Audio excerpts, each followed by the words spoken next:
सामने देखिए प्लीज। एक बार इधर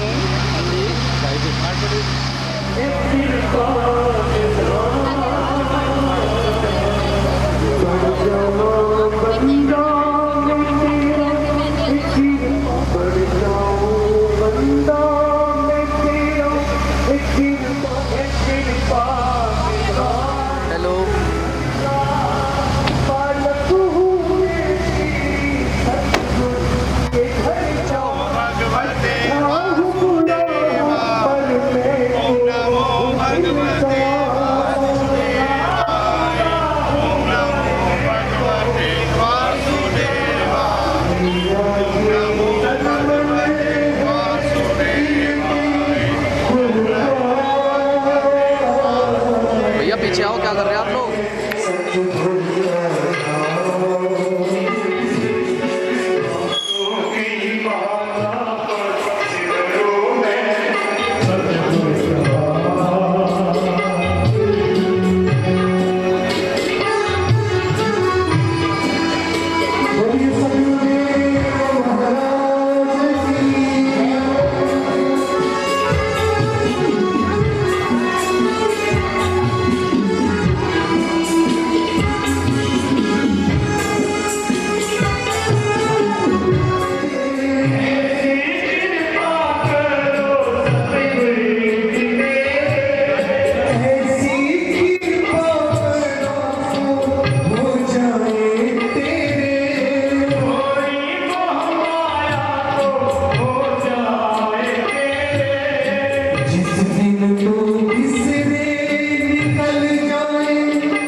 सर प्लीज वेट।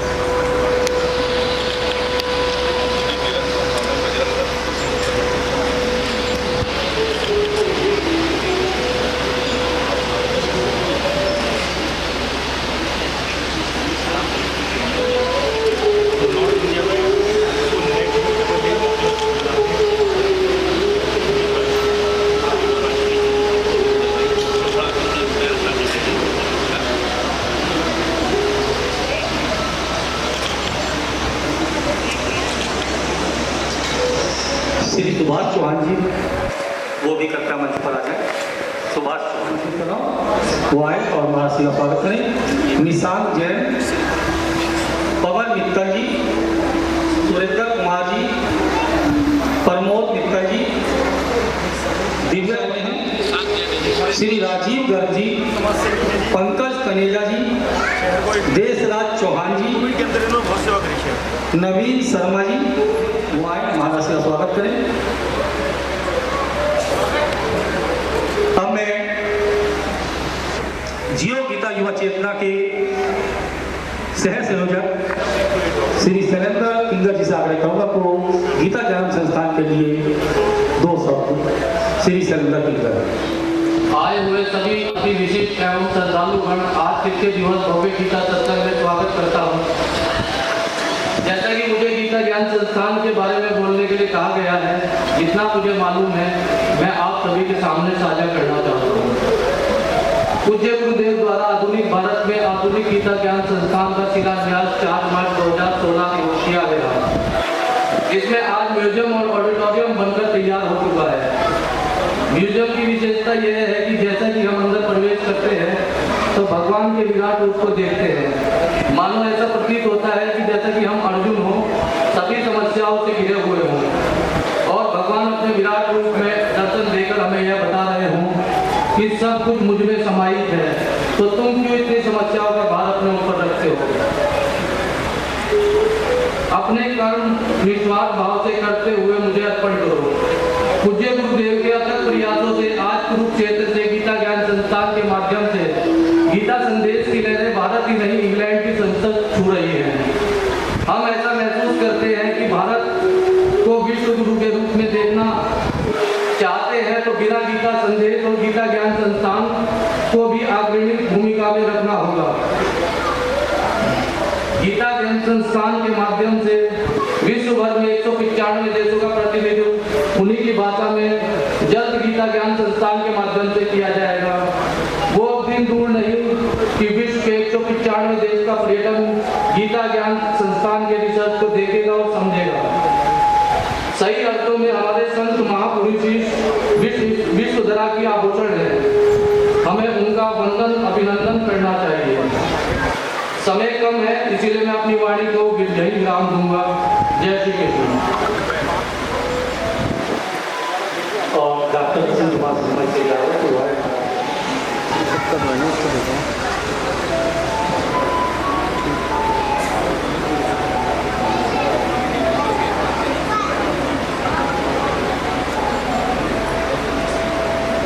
और जियो गीता श्री कृष्ण परिवार के संरक्षक जो भी यहाँ पर है वो कृपया है और हमारा सीधा स्वागत। श्री श्यामलाल जी, श्री कालरा साहब, आप आए महाराज जी का स्वागत करें। श्री सुरेंद्र कुमार गुप्ता,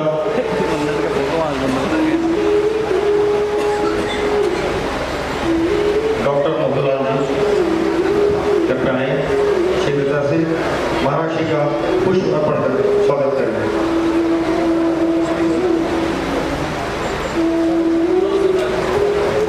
श्री विनोद संगल जी चठावल से,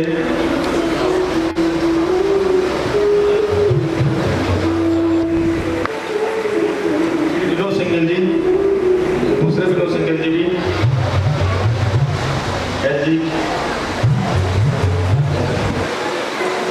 श्री महेंद्र कुमार गोयल जी,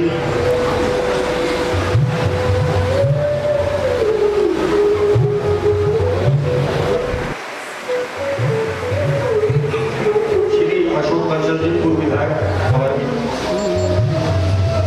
युवा जियो गीता युवा चेतना मुजफ्फरनगर के युवा कार्यकर्ता संयोजक श्री सुनील शर्मा जी, संयोजक दिवाकर विक्रम सिंह, संयोजक सह संयोजक शैलेंद्र किंगर जी, संयोजक अनु शर्मा, सचिव शोभित गुप्ता, गोपाल गर्ग,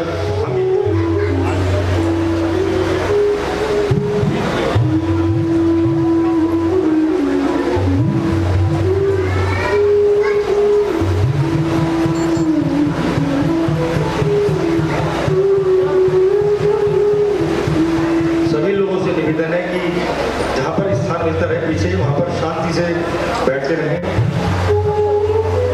अपने मोबाइल ऑफ रखें या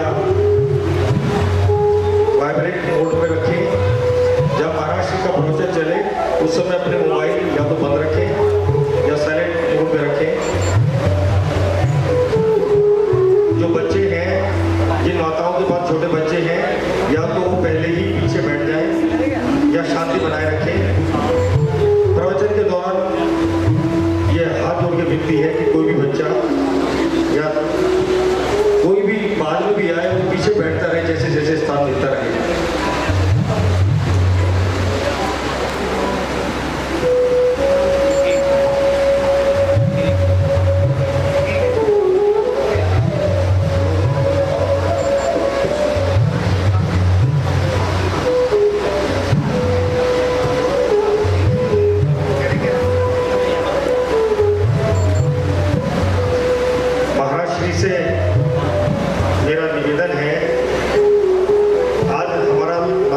तिथे सत्र टेक्निकली वेगळी आहे बरोबर.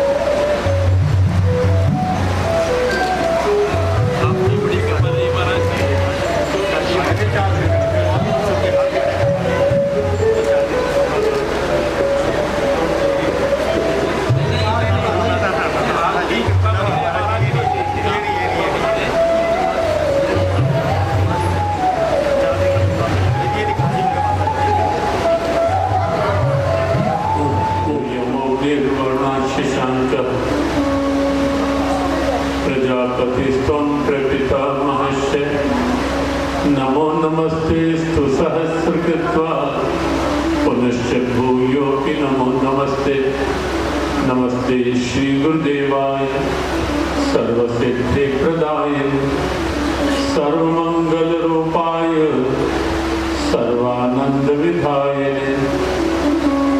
प्रबंध पारिजाताय स्तोत्रवेत्रैकपाणे ज्ञान मुद्राय कृष्णाय गीतामृतुहे नमः वसुदेव सुतं देवं कंसचाणूरमर्दनं देवकी परमानंदं कृष्णं वन्दे जगद्गुरुं श्रीकृष्णं वन्दे जगद्गुरुं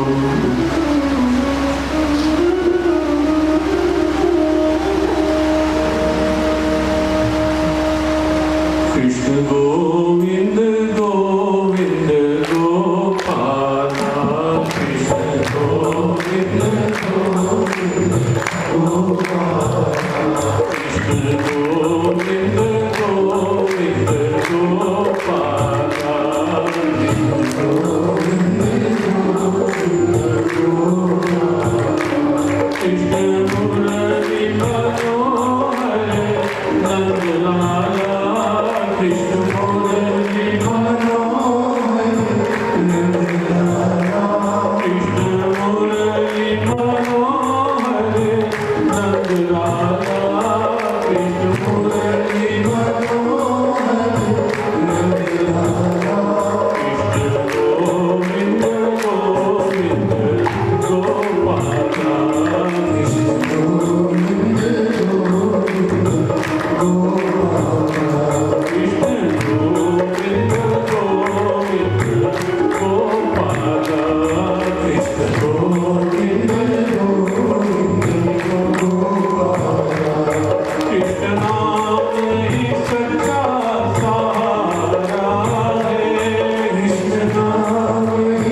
श्रीमद् भगवद गीता पर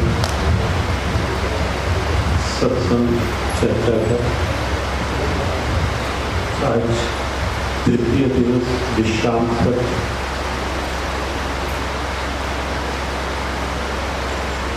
आज की सत्र की विशेषता शुभ तीर्थ जो शुभकाल और अपभ्रष्ट शब्द शुभकाल के नाम से चर्चित होने लगा। वर्तमान में शुभ तीर्थ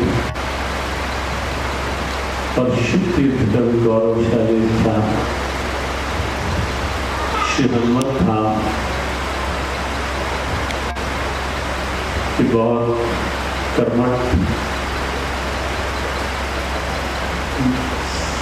भाव सद्भाव में समर्पित पूज्य महामंडलेश्वर स्वामी ईश्वरानंद जी महाराज आज यहाँ उपस्थित हुए और साथ ही शुक्र से ही हमारे श्रद्धेय पूज्य स्वामी गीतानंद जी महाराज यहाँ उपस्थित हुए हैं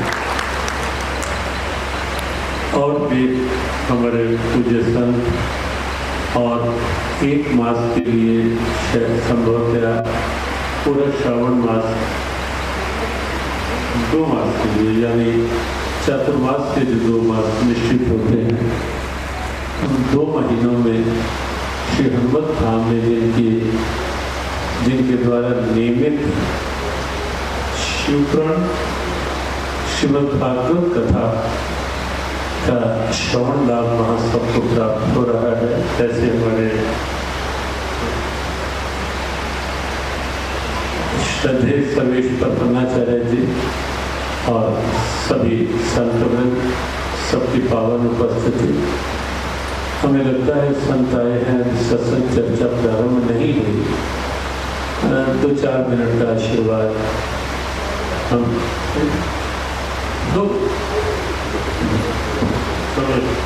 स्वामी भाई सबकी ओर से, शुक्रिया की ओर से और हमारा श्री की ओर से भी स्वामी यही हमारा श्री का मौन आशीर्वाद सबको प्राप्त हो रहा है। पूज्य स्वामी ईश्वरानंद जी महाराज का, स्वामी शिवानंद जी महाराज 2-4 मिनट में, स्वामी गीतानंद जी महाराज।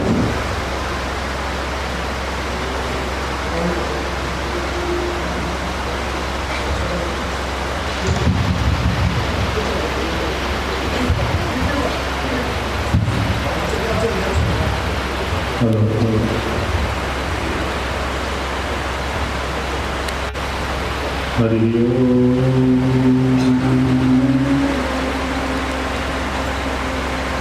ओम श्री विभूषितकर नवनीरवा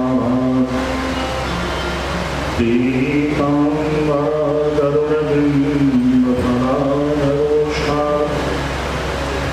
पूर्णिम सुंदरमुखादरबिंबनेत्रा कृष्णात्परं किमपि तत्त्वमहं कृष्णात्परं किमपि तत्त्वमहं मनोजवं मारुततुल्यवेगं जितेन्द्रियं बुद्धिमतां वरिष्ठं वातात्मजं वानरयोगमुख्यं श्रीरामदूतं शरणं प्रपद्ये श्रीरामदूतं शरणं प्रपद्ये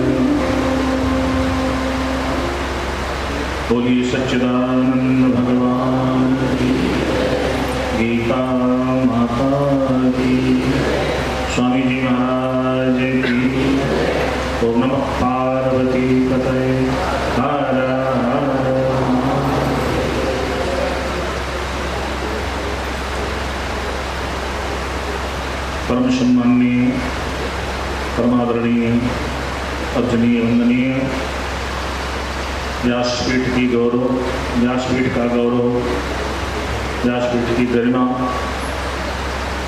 हमारे गीता मनीषी महामंडलेश्वर जी महाराज एवं परमादरणीय, परम पूज्य, परम सम्माननीय शुभ तीर्थ का आभूषण कह लिया जाए कोई अतिशयोक्ति नहीं होगी। हमारे महामंडलेश्वर जी महाराज एवं परम विद्वान, परमादरणीय आचार्य प्रवर प्रयागराज से पधारे हुए श्री सर्वेश प्रपन्नाचार्य जी एवं परम सम्माननीय, परमादरणीय हमारे सुतीर्थ से ही पधारे हुए हनुमतधाम से श्री स्वामी आनंद स्वरूपानंद जी महाराज एवं स्वामी विज्ञानानंद जी महाराज, उपस्थित सभी श्रद्धा संपन्न, भाव में, आस्था में सभी श्रद्धालु सज्जन, मातृशक्ति और हमारे प्रिय सभी यहाँ पर बैठे हुए संगीत के माध्यम से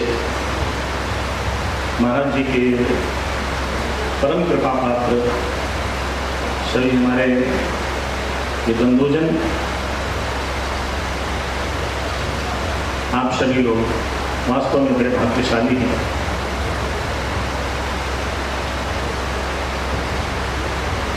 कि महाराज श्री के मुखारविंद से आप सभी लोग श्री गीता जी का उपदेश श्रवण कर रहे हैं। जैसे भगवान श्री कृष्ण ने महाभारत के मध्य में श्री अर्जुन जी को ये ज्ञान अर्जुन को प्रदान किया था, आप भी ऐसी विकट समस्याओं के मध्य में महाराज श्री जी आप सबके मध्य उन्हीं के स्वरूप में उपस्थित होकर के आप सबका मार्गदर्शन कर रहे हैं। और गीता जी तो कहना ही क्या है, गीता जी के विषय में तो आप लोग महात्म पढ़ते होंगे। स्पष्ट ये बात श्री वेदव्यास जी महाराज ने पहले लिखे महात्म, गीता शास्त्र निरम पुण्यम, ये तो परम पुण्यशाली, इसके जैसा पुण्य में और दूसरा कोई शास्त्र है ही नहीं। क्यों? ये क्यों इतना पुण्यमय है, इतना पवित्र क्यों है? क्योंकि ये स्वयं मुख पद्मा विभीषिता, ये स्वयं भगवान पद्मनाभ भगवान श्री कृष्ण के मुखारविंद से ये उद्धृत गीता है, उनके द्वारा गाई भी है, उन्होंने इसका गायन किया है। तो स्वाभाविक भगवान की वाणी देखो, आप सब लोग नित्य प्रति बैठ करके भगवान की आराधना करते हैं, उपासना करते हैं। मेरे को लगता है सभी हमारे जितने बंधु बैठे हैं ठाकुर जी की स्वरूप के सामने बैठ करके रोज प्रार्थना तो करते होंगे, नहीं करते हैं? सभी करते हैं। और भगवान सामने स्वरूप भगवान का विराजमान है, तो भगवान का स्वरूप विराजमान है, आपने प्रार्थना कर ली, हो गया काम। किंतु क्या संतुष्टि होती है? होती है संतुष्टि? नहीं होती। क्यों? हमारे सबके अंदर ये इच्छा रहती कि एक बार भगवान अपनी तरफ से कुछ, और मान लो उस स्वरूप से कोई आवाज निकल आए तो आपको कैसा लगेगा? तब आपको लगेगा कि वास्तव में भगवान ने मेरे ऊपर अब कृपा की। परमात्मा आपके सामने वैसे भी प्रत्यक्ष रूप से आ जाए और यदि बोले ना तो भी आपको संतुष्टि नहीं होगी। और यदि वो कुछ कहता है तो आपको लगेगा कि हाँ, आज प्रभु ने मेरे ऊपर कृपा की है। तो ये साक्षात भगवान कहते हैं कि मैं तो सतत निरंतर आपके सामने घोषणा कर रहा हूँ, उद्बोधन कर रहा हूँ, आपको मैं ज्ञान प्रदान कर रहा हूँ। क्यों? अपने से जोड़ने के लिए, अपने से मिलाने के लिए। ये तो गीता जी तो साक्षात प्रेम का स्वरूप है, भगवान का प्रेम है। उनके अंदर से जब प्रेम छलका अर्जुन के प्रति, अपने भक्त के प्रति, अपने भक्तों के प्रति, तब ये गीता का प्रवाह चला है ज्ञान के रूप में। और नारायण जिसको ये ज्ञानामृत प्राप्त हो जाए, ज्ञानामृतस्य कृतस्य कृत्यकृत्यस्य योगिना, नारायण ये तो साक्षात अमृत है, ज्ञान में अमृत है। और ये आप लोग पान कर रहे हो, बड़े भाग्यशाली हो। समय को देखते हुए ज़्यादा तो कुछ उतना ही महाराज श्री ने भी, उनको भी बोलना है, पता लगाएंगे आज ही महाराज श्री जी दूसरी जगह भी जाएंगे। मैं सोचता हूँ आप लोगों के ऊपर तो कृपा है ही, किंतु हमारे ऊपर महाराज श्री जी पहले से, आज से नहीं, हम लोग बहुत छोटे छोटे थे, जब से महाराज श्री का स्नेह, महाराज श्री का प्यार हमारे प्रति रहता है और सदा हमारे विषय में चिंतन करते रहते हैं। मैं अपने को बहुत सौभाग्यशाली समझता हूँ। तो मैं महाराज श्री का बहुत बहुत आभार व्यक्त करता हूँ। उनके श्री चरणों में मैं वंदन करता हूँ और अपनी वाणी को करूँगा।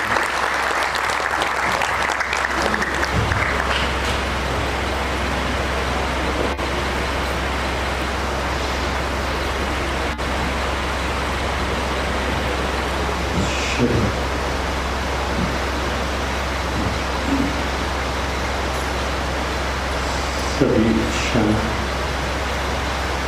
सत्संग में आपस में बात में मोबाइल का प्रयोग में सभी ध्यान रखेंगे। जो भी अपन शांति से जहाँ स्थान में बैठते हैं, प्रार्थना की बात है, मेरे नाम मैं आपको पूजो नहीं, मेरे नाम मैं आपसे दूर ना रहूं, आप मुझसे दूर ना रहें। मेरे नाम आप अपनी कृपा सदा सब पर बनाए रखें। जय श्री कृष्ण, जय श्री राधे, जय भगवद गीते, जय गौ माता, जय गुरुदेव।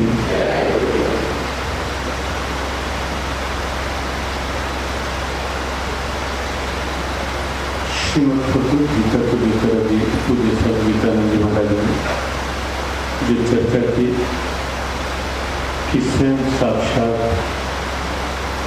भगवान श्री कृष्ण के मुखारविंद से निकली दिव्यवाणी या स्वयं पद्मनाभ से वो परमात्मा ने इसलिए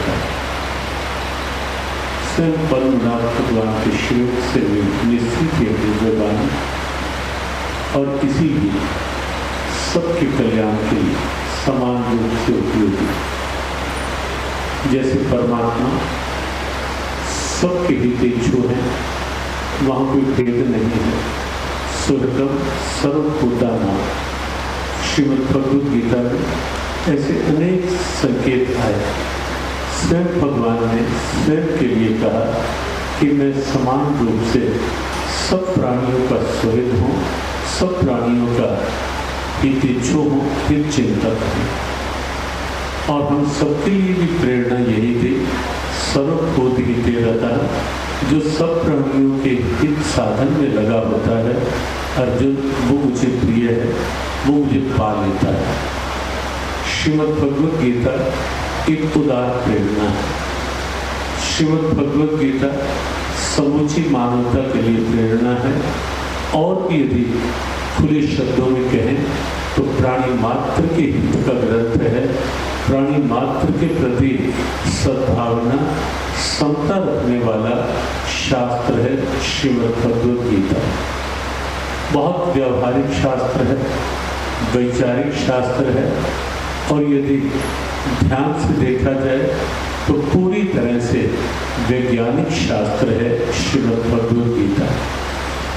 पिछले 2 दिनों में जो चर्चा यहाँ व्यासपीठ से हुई, उससे आपको यह अनुमान स्वाभाविक लग गया होगा कि श्री गीता जी समझने में जटिल शास्त्र नहीं है, जैसा प्राय सोच लिया जाता है, मान लिया जाता है, या कह भी दिया जाता है कि गीता समझने में बहुत कठिन ग्रंथ है, वेरी डिफिकल्ट टू अंडरस्टैंड। लेकिन ऐसा बिल्कुल नहीं है। पिछले 2 दिनों में आपको लगा होगा कि गीता किसी भी तरह से जटिल शास्त्र नहीं है, कॉम्प्लिकेटेड ग्रंथ नहीं है गीता। गीता तो जटिलताएं समाप्त करने वाला ग्रंथ है, जटिल नहीं, जटिलताएं समाप्त करने वाला शास्त्र है गीता। कॉम्प्लिकेटेड नहीं, जीवन की किसी भी प्रकार की कॉम्प्लिकेशंस को दूर करने वाला, समाप्त करके जीवन को सहज, सरल और सरस बनाने वाला ग्रंथ है श्रीमद् भगवद गीता। कुछ लोग ऐसा भी सोच बैठते हैं कि गीता बड़ा ड्राई सा सब्जेक्ट है, शुष्क सा विषय है, क्योंकि अन्य ग्रंथ कथाओं के साथ हैं, कथा प्रसंग होते हैं, श्रीमद् भागवत हो, श्री राम कथा हो, शिव पुराण हो, सब में कथाओं का क्रम है। यद्यपि ये शास्त्र भी हमारे भारतीय सनातन आस्था के दिव्य ग्रंथ हैं, और कथाएं भी जितनी हैं, वो कथाएं भी वास्तव में जीवन की अद्भुत प्रेरणाएं हैं। ठीक ढंग से उन्हें देखा जाए, समझा जाए, तो कथाएं भी केवल कुछ देर का मनोरंजन नहीं है, वो कथाएं भी अपने में कुछ चिंतन, कुछ चेतावनी और कुछ प्रेरणा लिए हुए होती हैं। लेकिन भगवद गीता तो सब ग्रंथों का सार है, चिंतन है, सीधा सीधा जीवन दर्शन है, लाइफ फिलॉसफी है गीता। और यदि ऐसा भी कह दिया जाए कि जीवन प्रबंधन, लाइफ मैनेजमेंट है गीता, या यदि यह भी कह दिया जाए कि जीवन विज्ञान, कंप्लीट लाइफ साइंस है भगवद गीता, तो शायद अतिशयोक्ति ना हो। कल एक बात कही गई थी कि समग्र जीवन क्या है और जीवन को समग्रता से कैसे जिया जा सकता है। भगवद गीता आप पढ़ोगे तो आपको समग्र जीवन की बहुत अद्भुत व्याख्या मिलेगी, बहुत अद्भुत व्याख्या, और आपको लगेगा कि अपनी भारतीय सनातन आस्था, अपनी भारतीय सनातन परंपराएं पाश्चात्य दर्शन से कितनी अलग, कितनी विलक्षण, और केवल विलक्षण ही नहीं, कितनी श्रेष्ठ, कितने उच्चतर हैं ये भारतीय दिव्यताएं। क्योंकि वहां जो परसों बात कही गई थी, पाश्चात्य दर्शन में जीवन का रूप केवल मात्र इतना माना जाता है कि बाहर से दिखने वाला शरीर का ढांचा, ये जो फिजिकल बॉडी स्ट्रक्चर है, पाश्चात्य दर्शन में केवल इसी को जीवन मान लिया जाता है। This is be all and all of life, यही समग्र जीवन है जो दिख रहा है। लेकिन भगवद गीता ने कहा कि बिल्कुल भी नहीं, ये जीवन का एक बाह्य पार्ट है। बादाम का छिलका अलग होता है, लेकिन ये तो मानना पड़ेगा ना कि बादाम का छिलका ही बादाम नहीं है। बादाम के छिलके को अलग करके उसमें से जो गिरी निकलती है वो वास्तविक बादाम है, ऊपर का छिलका ही बादाम नहीं। ऐसे ये शरीर ही जीवन नहीं है, अंदर का जीव और जीव के साथ जुड़ी हुई वह चेतना, जीवात्मा, उसके साथ बनता है जीवन। और इसीलिए यदि एक वाक्य में तो ये जानना चाहे कि जीवन और मृत्यु में अंतर क्या है, तो केवल एक वाक्य में इस 5 तत्वों के पुतले शरीर में उस चेतना का, उस जीव आत्मा का साथ मिल जाना जीवन कहलाता है, और उस जीवात्मा का, चेतना का इस शरीर को छोड़कर अलग हो जाना इस शरीर की मृत्यु कहा जाता है। जीवन और मृत्यु में एक वाक्य में इतना सा ही सीधा सीधा अंतर है। और जब वो चेतना अलग हो जाती है शरीर से और शरीर मृत अवस्था में आ जाता है, मुर्दा या डेड बॉडी उसे कहा जाने लगता है, उसके पश्चात विश्व विज्ञान में कहीं भी किसी के पास भी कोई साधन नहीं है कि उस डेड बॉडी को फिर से अलाइव कर सके, फिर से जीवित कर सके, फिर से उसमें चेतना ला सके। कोई ऐसा विश्व विज्ञान में कोई साधन बना नहीं है, बन पाएगा ऐसी कोई संभावना नजर आती नहीं है। क्योंकि हमारे ऋषियों का जो अध्यात्म विज्ञान है वो इस भौतिकीय विज्ञान से बहुत ऊंचा, बहुत श्रेष्ठ और बहुत दिव्य विज्ञान है।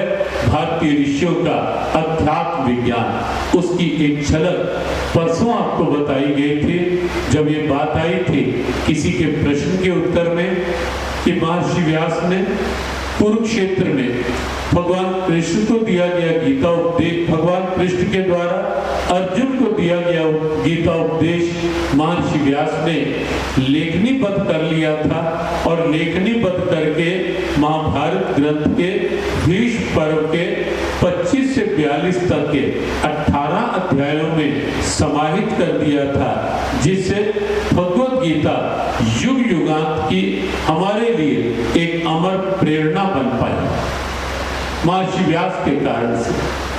तो एक स्वाभाविक सा प्रश्न उठता है और कहीं हुआ भी ये प्रश्न कि क्या महर्षि व्यास वहां उपस्थित थे उस समय युद्ध भूमि में, कि जिन्होंने दिए गए उपदेश को साथ साथ नोट कर लिया हो। क्योंकि तर्कवादी और तर्क भी जब कहीं कुतर्क का रूप लेता है तो प्रश्न भी अपनी तरह के उठने लगते हैं। और कुछ लोग ऐसे भी होते हैं जो प्रश्न को केवल जिज्ञासा के लिए नहीं करते, प्रश्न को केवल कटाक्ष के लिए, प्रश्न को केवल मात्र ये देखने के लिए कि भारत का अध्यात्म वास्तव में क्या है, कहां तक है, प्रश्न भी इसलिए करते हैं, लेकिन वो भूल जाते हैं कि भारत का अध्यात्म इतना दिव्य है, इतना अलौकिक है, इतना उदार है, इतना वैज्ञानिक है कि आपके प्रश्न उसके सामने कहीं ठहर नहीं पाएंगे, ठहर नहीं सकते। प्रश्नों का विश्व भर के किसी भी क्षेत्र के प्रश्नों का उत्तर यदि कहीं है, किसी के पास है, तो वो है भारतीय ऋषियों के अध्यात्म विज्ञान के पास। और ये श्रीमद् भगवत गीता भारतीय उसी अध्यात्म का एक मुखरित होता दिव्य शास्त्र है। बहुत छोटा सा ग्रंथ, लेकिन भारतीय अध्यात्म का प्रतिनिधि ग्रंथ श्रीमद् भगवत गीता। तो जब प्रश्न उठा कि महर्षि व्यास क्या वहां उपस्थित थे, हमने कहा कि ऋषियों का अध्यात्म विज्ञान आप अनुभव में लाकर देखें कैसा दिव्य होता है कि जब एक ऋषि अपनी क्षमताओं से किसी दूसरे को दिव्य बन गया कि मुझे इस ढंग से जीना है, मुझे गीता के भावों के साथ जीना है, गीता की प्रेरणाओं के साथ जीना है। और उसमें सीधे सीधे हम 2-3 सूत्र लेंगे आज। मां मनुस्मर युद्धे च, भगवान गोविंद कहते हैं मेरा स्मरण करता रहे। और युद्धे च, युद्ध का मतलब केवल युद्ध नहीं, महाभारत युद्ध वो स्थिति तब की थी, तब के लिए आवश्यक थी। जो लोग ये कहते हैं कि अर्जुन को गीता उपदेश देकर क्या आवश्यकता थी युद्ध में छोड़ने की, युद्ध में धकेलने की, ना देते उपदेश, नहीं युद्ध कर रहा था अर्जुन, ना करता, भाग रहा था, भागने देते। बहुत जगह ये प्रश्न हुआ हमारे से, बहुत बार, बहुत सी विचार गोष्ठियां हुई, बहुत से अलग अलग क्षेत्रों के चिंतक विचारक, और ये प्रश्न कई जगह हुआ कि गीता हिंसा का शास्त्र है या अहिंसा का। हमने कहा पूरी तरह अहिंसा का। तो फिर अर्जुन को हिंसा में क्यों छोड़ा भगवान कृष्ण ने? हमने कहा रे भाई विचार करके देखो, सीमा पे खड़ा हुआ सैनिक यदि युद्ध के समय, और वह भी उस समय जबकि युद्ध किया नहीं जा रहा, युद्ध थोपा गया है, मान लो पड़ोसी देश बार बार कुछ ऐसी घटनाएं घटाए, युद्ध की धमकियां दे या कुछ ऐसी स्थितियां बना दे और आवश्यकता पड़े किसी सर्जिकल स्ट्राइक की, आवश्यकता पड़े कुछ और, यदि थोप ही दी जाए ऐसी स्थिति और उस समय सीमा पर खड़ा सैनिक हाथ बांध कर खड़ा हो जाए कि नहीं मैं युद्ध नहीं करूंगा, मैं तो भाग रहा हूं, क्या उस समय उसके लिए उचित होगा? ये जल्दी बताओ, उस समय उचित होगा क्या? उस समय उसका क्या कर्तव्य है सीमा पे खड़े सैनिक का? एक जागरूक होकर के सीमाओं की रक्षा, राष्ट्र के स्वाभिमान की रक्षा, राष्ट्र गौरव की रक्षा सीमा पे खड़े सैनिक का कर्तव्य है। और अर्जुन उस समय एक सैनिक है, भगवान कृष्ण कमांडर की भूमिका में निर्देशित कर रहे हैं उस समय के उस कर्तव्य के लिए। इसलिए वहां मां मनुस्मर युद्ध जय मेरा स्मरण करता रहे और जीवन के संघर्ष में लगा रहे। आज के प्रसंग में लें, युद्ध कुछ और नहीं है। आज के प्रसंग में युद्ध का अभिप्राय स्ट्रगल्स ऑफ लाइफ, जीवन के स्ट्रगल। वहां कौरव और पांडव दो सेनाएं आमने सामने थी। एक सेना सकारात्मक सोच वाली, रचनात्मक सोच वाली, जिसकी चर्चा कल समापन के क्षणों में हुई। एक सेना नकारात्मक सोच वाली कौरव सेना, एक सेना आसुरी सोच वाली, आसुरी संपदा वाली, और एक सेना दैवी सद्गुणों से संपन्न।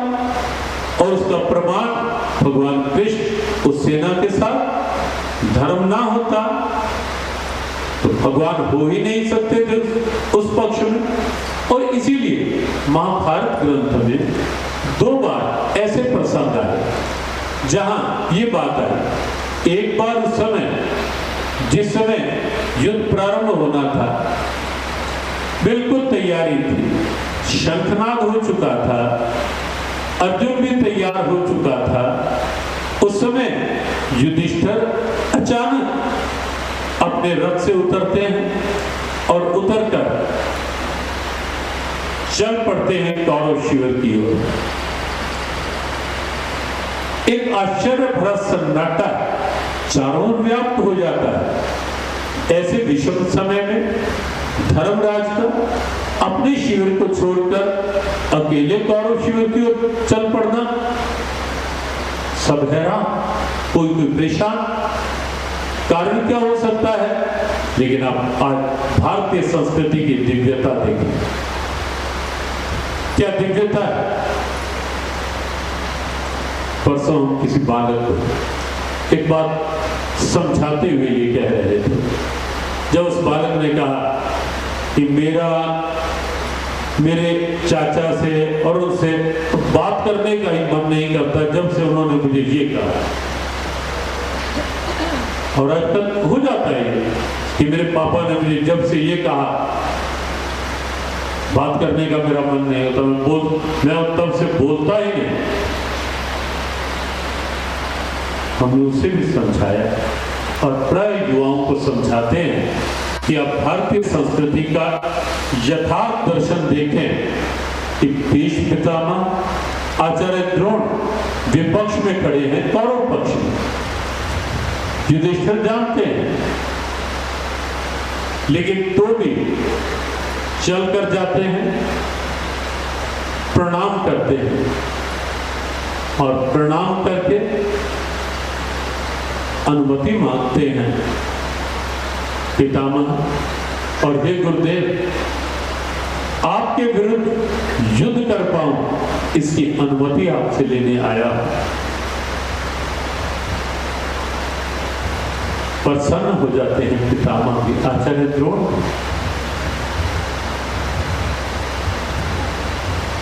प्रसंग लंबा है, हमारा विषय भी नहीं, लेकिन एक प्रेरणा की दृष्टि से अनुमति का हाथ उठता है। युधिष्ठिर फिर खड़े रहते हैं, कहते हैं अनुमति तो मिल गई, लेकिन कुछ और भी चाहता। कहो, आपके विरुद्ध युद्ध में विजय हमारी हो, ऐसा आशीर्वाद भी आपसे लेने आया। और अब भारत का दर्शन देखें, भारतीय संस्कृति की दिव्यता देखें। न जाने क्यों हम बहुतों से पूछा, भाई ऐसा क्या है पाश्चात्य संस्कृति में जो हम उसके रंग में रखते जा रहे हैं? कोई एक पक्ष तो बताओ कि जो अपने भारत से, जो अपने भारतीय संस्कृति से, कोई एक पक्ष तो बताओ कि वेस्टर्न कल्चर का कोई पक्ष तो अच्छा हो कि जिसके कारण से हम अपनी भारतीयता को छोड़कर पाश्चात्य संस्कृति को अपने ऊपर हावी होने का अवसर दे रहे हैं। कोई एक कारण तो हो, लेकिन किसी के पास तर्क नहीं होता, कोई तर्क नहीं होता। हर पक्ष भारत का और भारतीय संस्कृति का हर पक्ष बहुत उज्जवल पक्ष है, बहुत व्यवहारिक प्रेरणाओं को लिए हुए पक्ष है। और उसकी एक छोटी सी झलक कि जो आजकल का युवा जरा सी बात अनुकूल बड़ों की ना होने पर बोलना छोड़ देता है, रूठ जाता है, दीवारें खड़ी कर लेता है, दरारें डाल लेता है संबंधों में। पितामह विपक्ष में खड़े हैं, गुरुदेव विपक्ष में खड़े हैं, अनुमति मांगने जाया जाता है, प्रणाम किया जाता है। और उससे पूर्व विराट राजा के यहाँ ये घटना घटित हुई थी जब अर्जुन वेश बदले हुए बृहन्नला के रूप में था, और इसीलिए तो ये दैवीय पक्ष कहा जाता है।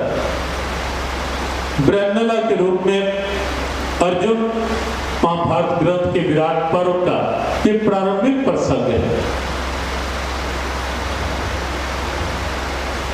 जब सामने बृहन्नला रूपी अर्जुन देखता है कि सामने पितामह गुरुदेव द्रोणाचार्य, कृपाचार्य, दुर्योधन, कर्ण सब, और अकेले अर्जुन वेश बदला हुआ, अज्ञातवास समाप्त होने को था। अर्जुन गांडीव उठाता है, प्रत्यंचा चढ़ती है, बाण का संधान, लेकिन किसी को मारने के लिए नहीं। जो पहले बाण का संधान होता है भारतीय संस्कृति की दिव्यता को प्रकट करता हुआ, वो बाण पितामह और आचार्य द्रोण के पांव के पास जाकर के वो बाण गिरता है नीचे, और समझ जाते हैं पितामह ये कोई और नहीं हो सकता, ये बुद्धिमत्ता और ये भाव किसी और का नहीं हो सकता, हो ना हो ये अर्जुन ही होगा। ऐसे बुद्धिमत्ता युद्ध के समय में बाण छोड़ा जा रहा है पैरों के पास, अर्थात युद्ध की भाषा में प्रणाम भेजा जा रहा है। और प्रणाम का परिणाम तो सदैव ही मंगल में होता है। आशीर्वाद तो झुकने से ही मिला करते हैं, अकड़ने से नहीं। अकड़ कर कभी आशीर्वाद नहीं मिला करते, और यही कारण है कि दुर्योधन अपने जीवन काल में किसी का आशीर्वाद नहीं ले पाया। दुर्योधन की विडंबना ये भी रही कि दुर्योधन एक बार भी जीवन में किसी का आशीर्वाद नहीं ले पाया पड़े। तो ये दिव्यता है ना कि विपक्ष से भी अर्जुन विनम्रता के बल पर बाण चरणों के पास छोड़ करके, जब पितामह का धनुष उठता है, बाण चलता है, तो पहला बाण सर के ऊपर से निकल जाता है। अर्थ स्पष्ट करने की आवश्यकता नहीं होनी चाहिए, समझ गए होंगे आप सब कि सर के ऊपर से निकले हुए बाण का अर्थ अर्थात विजयी भाव का आशीर्वाद, युद्ध की भाषा।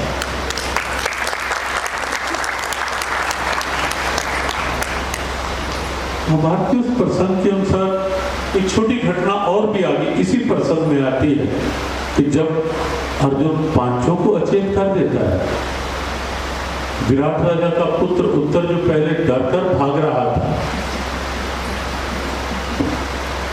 वो जाते जाते कहने लगता है ब्रह्मले, उसको कहाँ पता ये कौन है? ब्रह्मले, मेरा मन कर रहा है ये अब सारे इतने इतने बड़े योद्धा अचेत पड़े हैं, मैं इनके शरीर का कोई वस्त्र या एक एक आभूषण उतार लाऊं ताकि मैं अपने राज्य में बता पाऊं कि हमने, तो जब इंसान का अहंकार होता है फिर तो हमने इतने इतने बड़े योद्धाओं को प्राप्त किया, और वैसे डर डर भाग रहा था पहले। वो तो अर्जुन 100 कदम लिखा हुआ है महाभारत में, इस 100 कदम की दूरी पर पीछे भाग 100 कदम तक भाग गया था उत्तर डर। इन सबको देखकर अर्जुन भागते भागते पीछे पकड़ कर लाया उत्तर को कि तू युद्ध नहीं कर सकता तो घोड़ों की लगाम संभाल, युद्ध मैं करूं। किया, और जब उत्तर ने कहा मैं जाकर बता पाऊं कि इतने बड़े योद्धाओं को हमने परास्त किया है, इनका कोई शरीर का आभूषण, कोई वस्त्र एक एक उतार लाता हूं मैं। और अब तब भी देखें अर्जुन की भावों की दिव्यता। अर्जुन ने कहा उत्तर से कि युवराज, और किसी के भी उतार लाओ, मुझे आपत्ति नहीं, लेकिन ये दो बीच में जो वृद्ध हैं इन्हें छूना नहीं बिल्कुल जाए। ये भी महाभारत में वर्णन है, इन दो को नहीं छूना। आदर बड़ों के प्रति। और वो दो कौन थे? पितामह और द्रोण। इनको हाथ ना लगाना बिल्कुल। पूछिए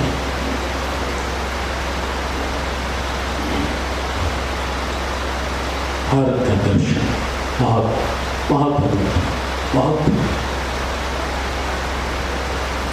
एक मिनट के लिए भगवान नाम के साथ हम किसी चर्चा की ओर लौटेंगे।